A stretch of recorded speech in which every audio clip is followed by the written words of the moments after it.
Et donc, une personne avait, on voyait sur son corps quelque chose de blanc, une tache blanche. Alors, c'était peut-être un signe d'impureté, comme une lèpre, un Metzora, un lépreux. Et donc, il amenait en sacrifice des tipourim des oiseaux, parce que les oiseaux, ils parlent beaucoup.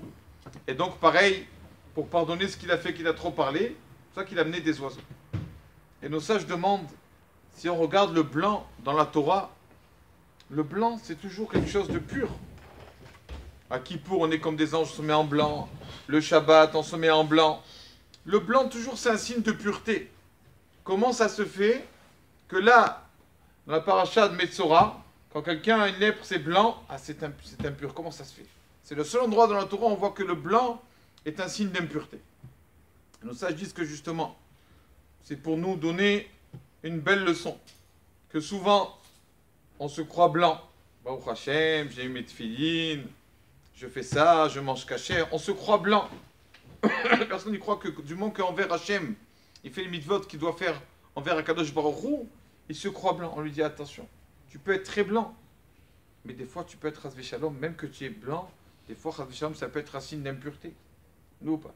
Quand quelqu'un il est blanc envers Hashem, mais il met Tzora, il parle trop sur les autres, lui ou pas, alors c'est un signe d'impureté. Ce blanc, il se transforme de pur en impur. C'est pour ça que, exprès, la Torah a dit attention.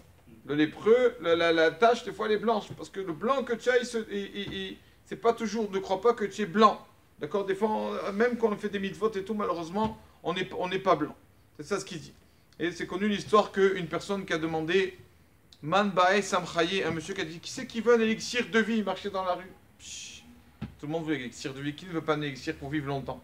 Il leur a dit Mi Aïch Chafetz Chaim, la personne qui veut la vie.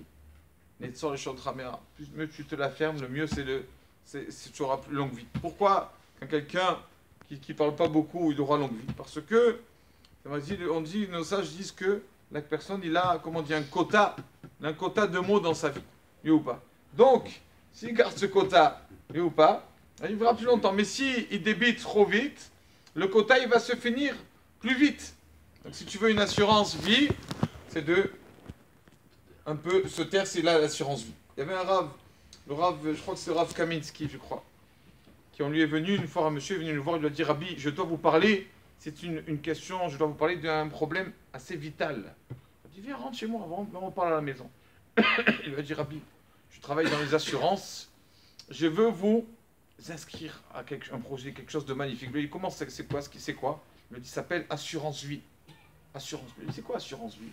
Il a dit quand Rabbi Chas Shalom, si vous arrive quelque chose, je préserve, alors votre femme, vos enfants, ils auront, après que vous arrivez quelque chose, ils auront, comment on dit, des... Héritage, l'indemnisation tous les mois, ils auront l'indemnité. Il a dit, c'est ça, assurance vie? Il lui a dit, oui, Rabbi, signer, c'est une bonne chose. Il lui a dit, attends, c'est pas une assurance vie, c'est une assurance mort, ça. Pourquoi? Quand je vais mourir, j'aurai ça. Moi, je vais pas vivre, j'aurai pas cette indemnisation. Donc ça s'appelle pas une assurance vie, ça s'appelle une assurance mort. Oui ou pas? Parce qu'après que je partirai de ce monde, tu vas donner à ma femme. Moi, je ne profiterai pas de ça. À quoi ça sert? Il lui a dit, le Rav, moi, je te donne une assurance vie. Moi, je te donne une assurance vie à toi maintenant, de nos jours. Fais attention à ce que tu dis. Fais attention à ta bouche. Fais attention à la shonara. Tu fais attention à ça. Moi, je te dis, tu auras une vie beaucoup plus longue. Ça, pour moi, c'est mieux l'assurance que je te propose, moi, l'assurance vie, que toi, l'assurance mort que tu me proposes. Bah,